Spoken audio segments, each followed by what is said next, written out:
The vase was crystal, heavy enough to anchor a ship in a storm, sitting precisely in the center of the mahogany dining table where we had shared countless meals, silent mornings, and celebratory toasts over the last 15 years. The roses were deep crimson, the specific shade Julian always ordered from the florist in Holland, the ones that smelled like velvet and rain rather than the cheap, powdery scent of supermarket bouquets. They were beautiful, objectively perfect, and they were the vessel for the destruction of my world.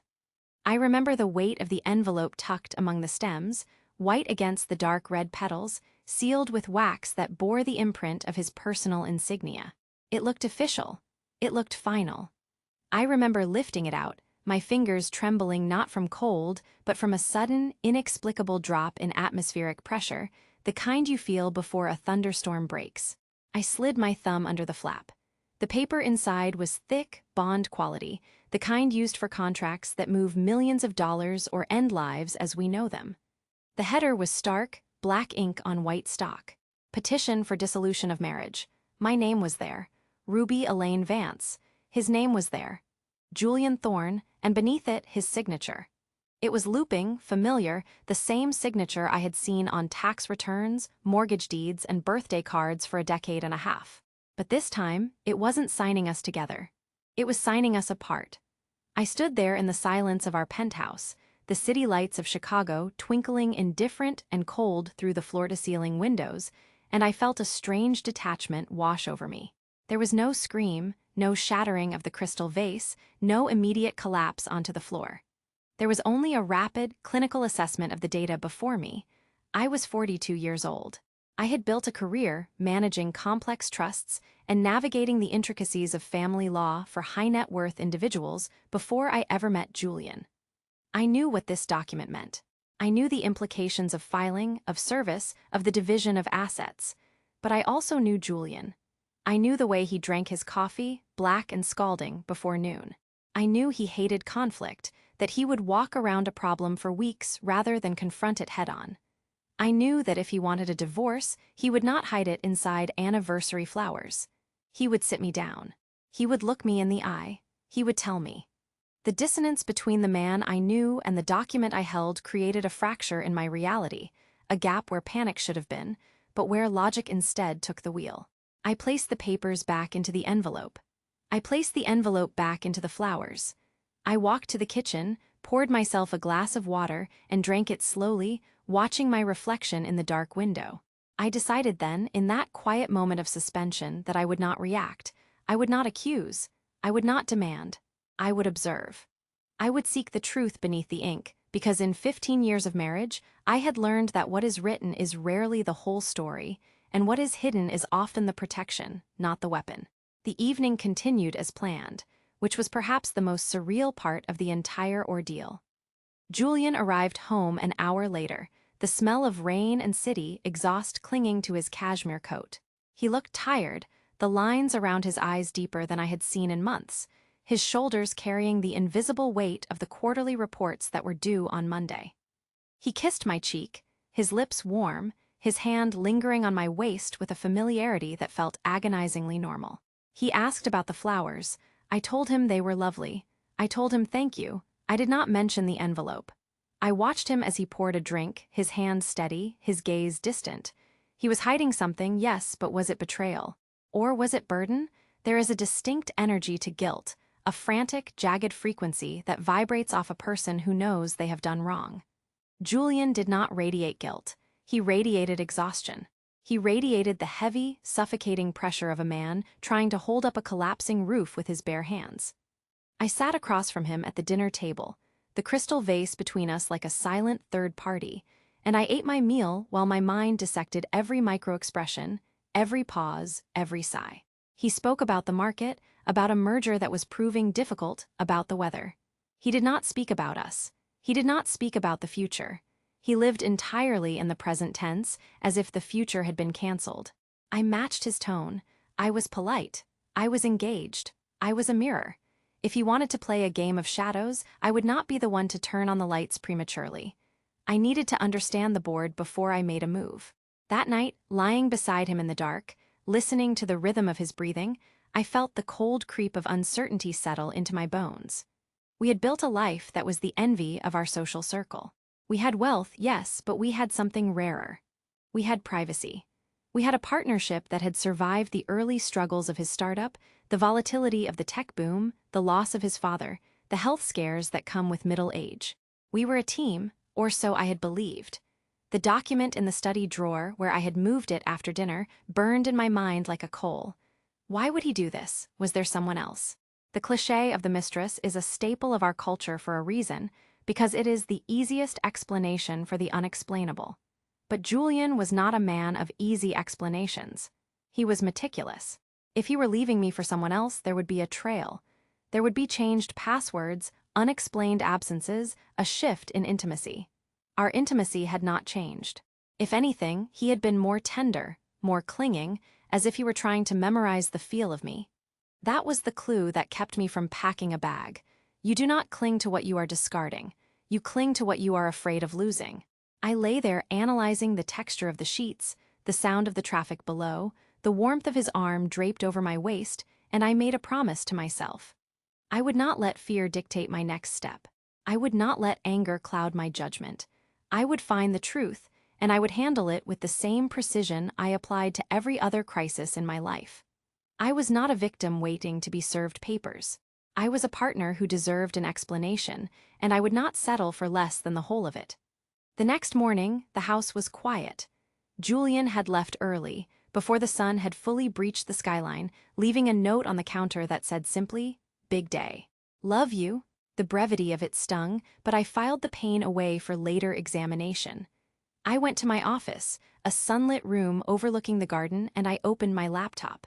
I did not call my friends. I did not call my sister. In matters of high-stakes relationships, especially those involving significant assets and public profiles, information is currency, and I was not going to spend it carelessly. I began to dig. I had access to our joint accounts, of course, but I also had my own resources. I contacted my personal attorney, a woman named Sarah who had handled my prenuptial amendments years ago. I did not tell her I suspected divorce.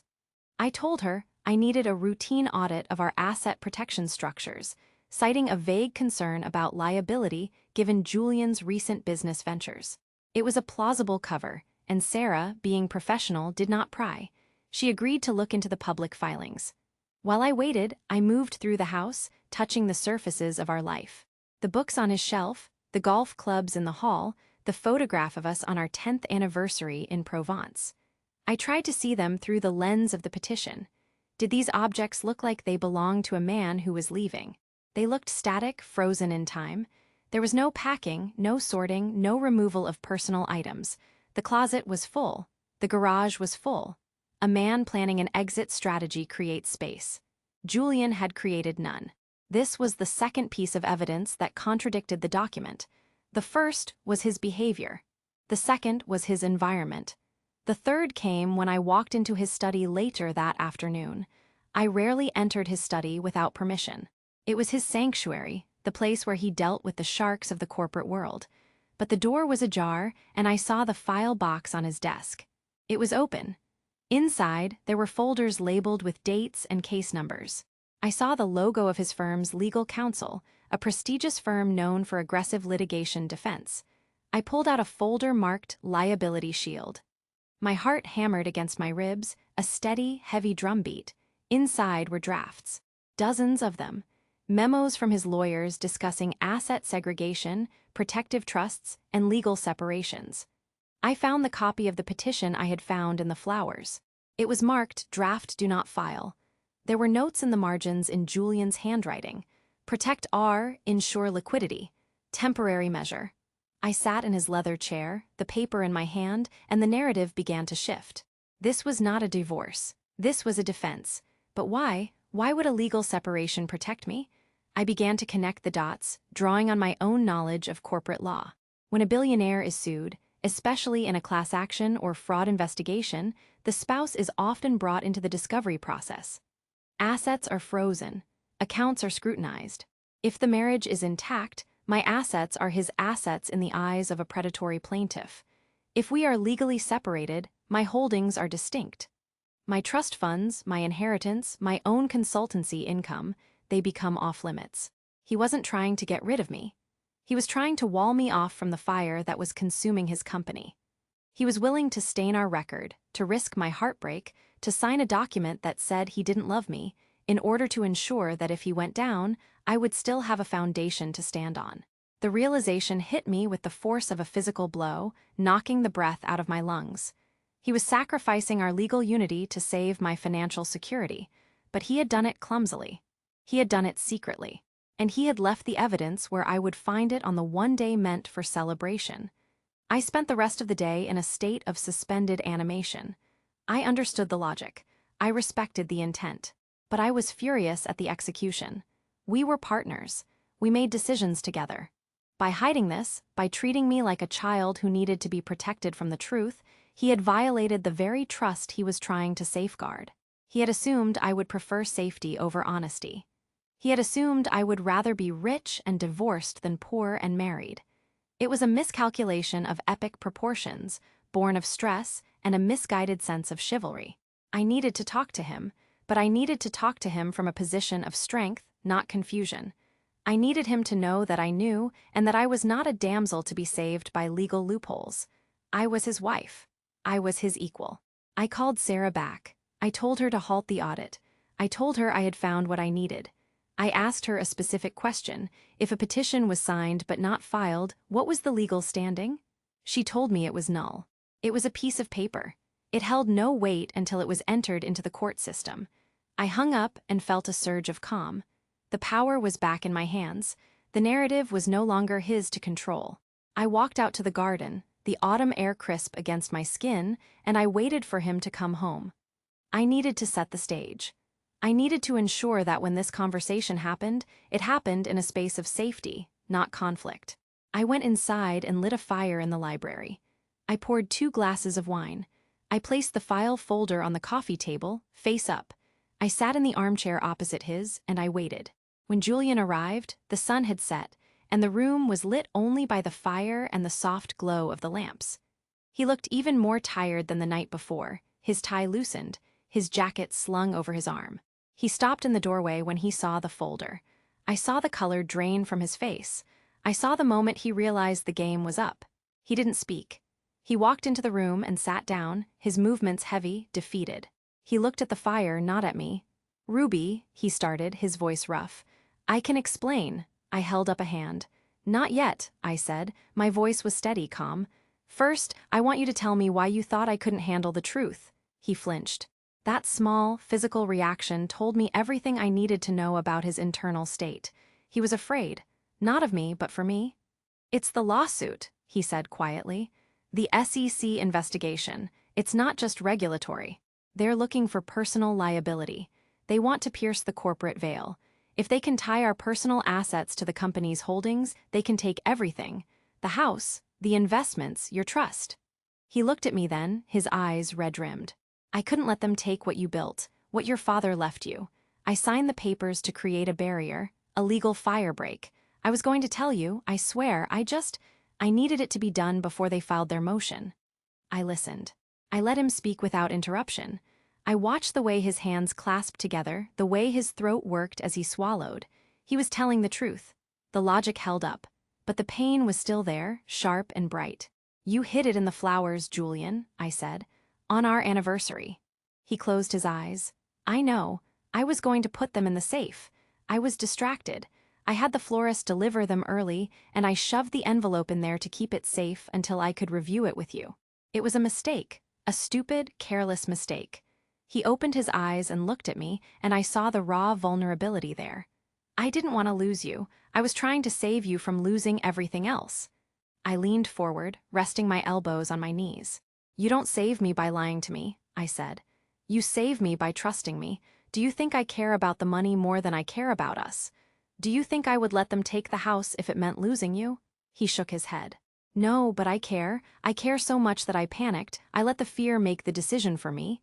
I reached out and took the folder from the table. I closed it. I set it aside. "Then we fix it," I said. "Together, we don't file this. We find another way. We hire a different legal team. We face them together. But we do not do this in the shadows. We do not sacrifice our marriage for a legal strategy. The tension in the room shifted. It wasn't gone, but it changed from adversarial to collaborative. He let out a breath he seemed to have been holding for weeks. "You're not angry?" he asked, his voice barely a whisper. "I'm furious," I corrected him. "I am angry that you made me an outsider in my own life. I am angry that you thought I was too weak to stand in the fire with you, but I am not leaving, and I am not signing." I stood up and walked over to him. I placed my hand on his shoulder. He leaned into the touch, his head bowing. "We are a team," I said. "That is the only asset that matters. The rest is just paper." He looked up at me, and for the first time in months, I saw the man I married. The man who was strong, but who knew when to lean.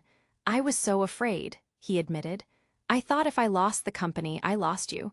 I thought you'd see me as a failure." I sat on the arm of his chair, looking down at him. "Julian, I married you before you had the company. I married you when you were driving a used Honda and eating ramen for dinner. I didn't marry the billionaire. I married the man. The rest is noise." He reached up and took my hand, kissing the palm. The gesture was simple, but it carried the weight of a vow renewed. That night marked the turning point. The days that followed were not easy. There were meetings with lawyers, both his and mine. We had to unwind the preparation they had done. We had to strategize a defense that protected our assets without severing our union. It required creativity. We moved certain assets into irrevocable trusts that were already in place. Structures we had created years ago for estate planning that now served as a shield against litigation. We leaned on the law, but we did not break our bond. Through every meeting, I sat beside him. I spoke when necessary. I signed when required.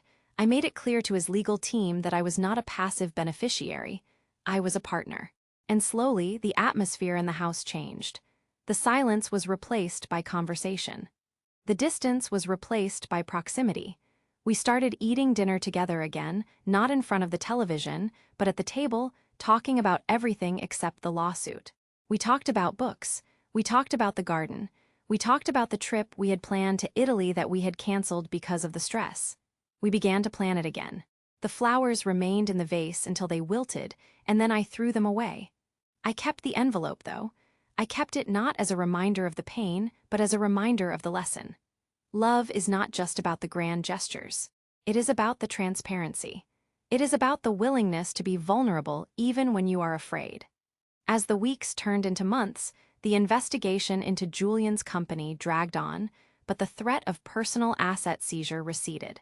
Our legal maneuvering held. The separation petition remained in the drawer, unsigned by me, a ghost of a future that never happened. But the emotional work was just beginning. We had to rebuild the trust that had been fractured. It wasn't enough to say, "I understand." We had to prove it. Julian started sharing more. He didn't bottle up the stress until it exploded. He told me when he was worried. He told me when he felt inadequate. He stopped trying to be the protector and started being the partner. And I, in turn, had to learn to let him in. I had to stop guarding my own heart so fiercely. I had to accept that his mistake, however large, was born of love, not malice. There were nights when I would wake up and feel the phantom weight of that envelope, and I would have to remind myself that I had chosen clarity over anger. I had chosen to seek the root cause rather than prune the branch.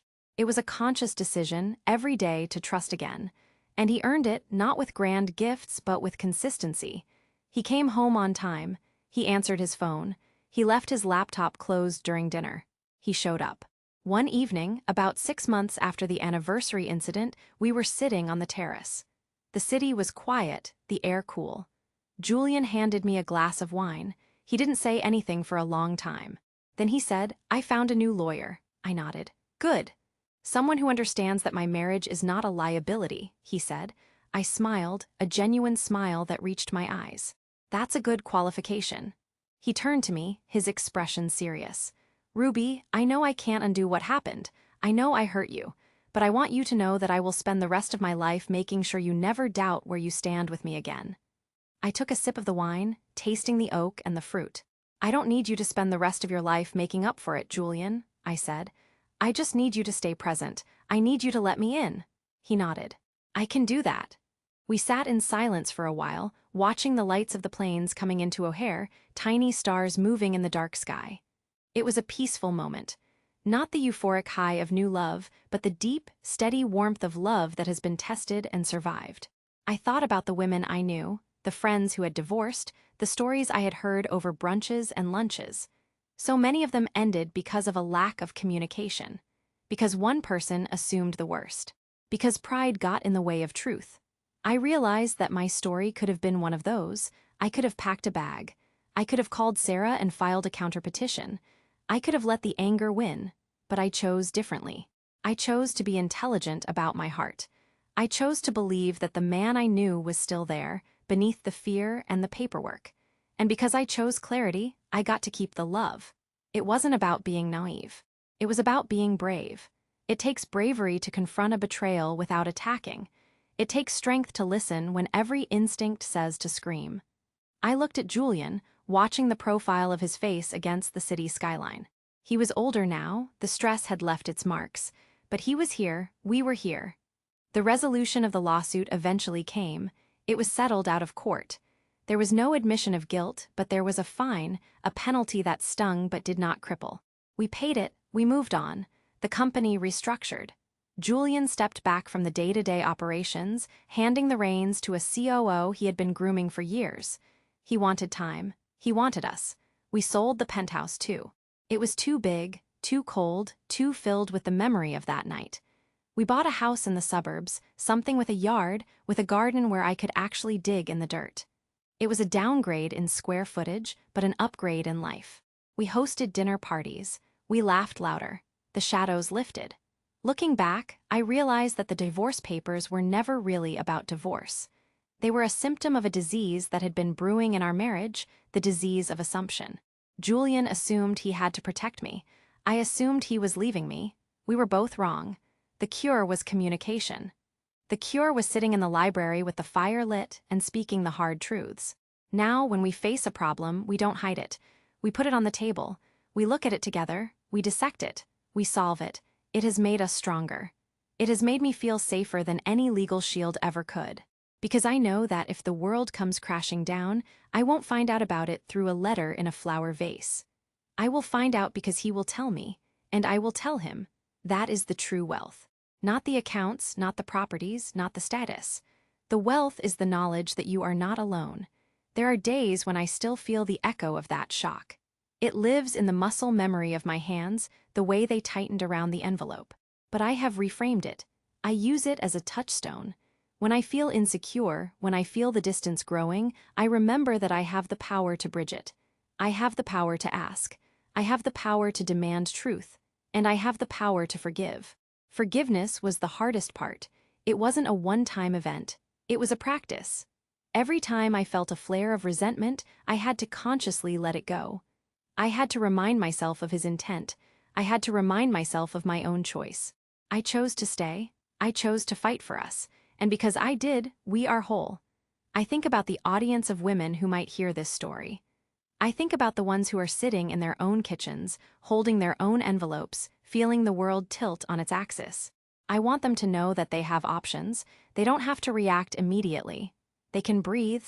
They can observe. They can seek the truth. Sometimes the truth is painful. Sometimes it is exactly what you fear. But sometimes, just sometimes, it is a misunderstanding waiting to be cleared. And if it is a misunderstanding, it is worth clearing.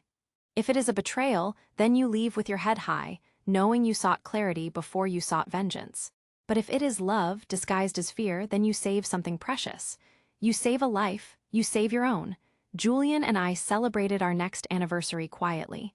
No flowers from Holland, no crystal vases. We went for a hike. We packed a lunch. We sat on a rock overlooking a lake and watched the water ripple in the wind. He gave me a gift. It was a book.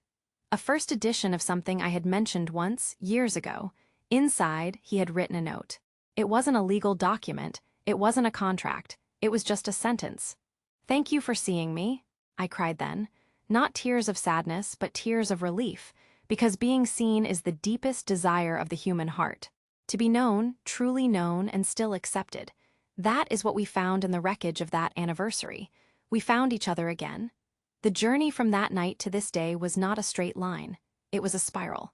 We went around the issues, deeper and deeper, until we reached the core. We stripped away the pretenses.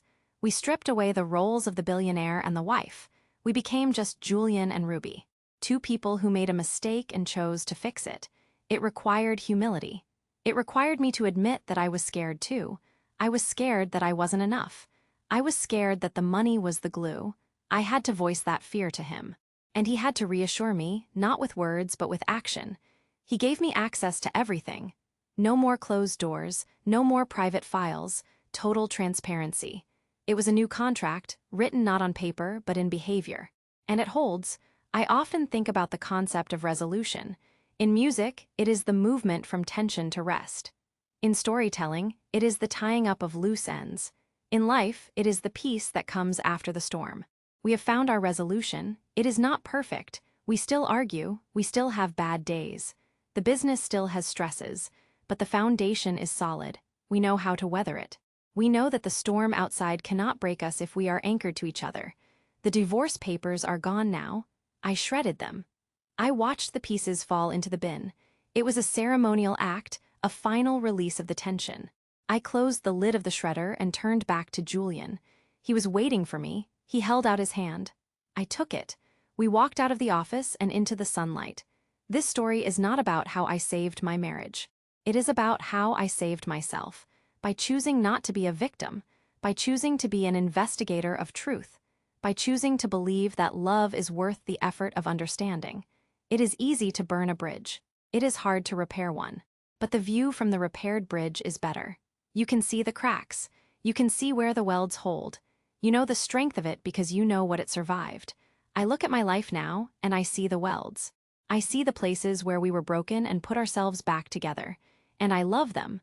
I love the scars. They are proof of life. They are proof of commitment. There is a specific kind of intimacy that comes from surviving a crisis together. It is different from the intimacy of happiness. Happiness is light. Survival is heavy. It binds you.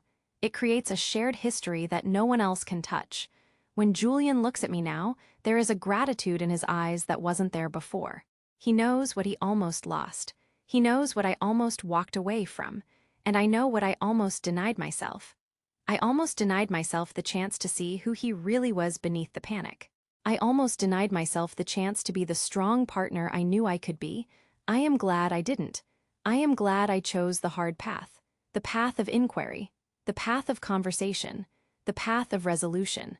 As I record this, as I speak these words into the quiet of my mind, I feel a sense of peace. The story is over. The drama has resolved. The characters have grown. Ruby is not the same woman who opened that envelope. She is stronger. She is wiser. She is more secure. Julian is not the same man who hid the papers. He is more open. He is more honest. He is more present. We are not the same couple. We are better. And that is the goal, isn't it?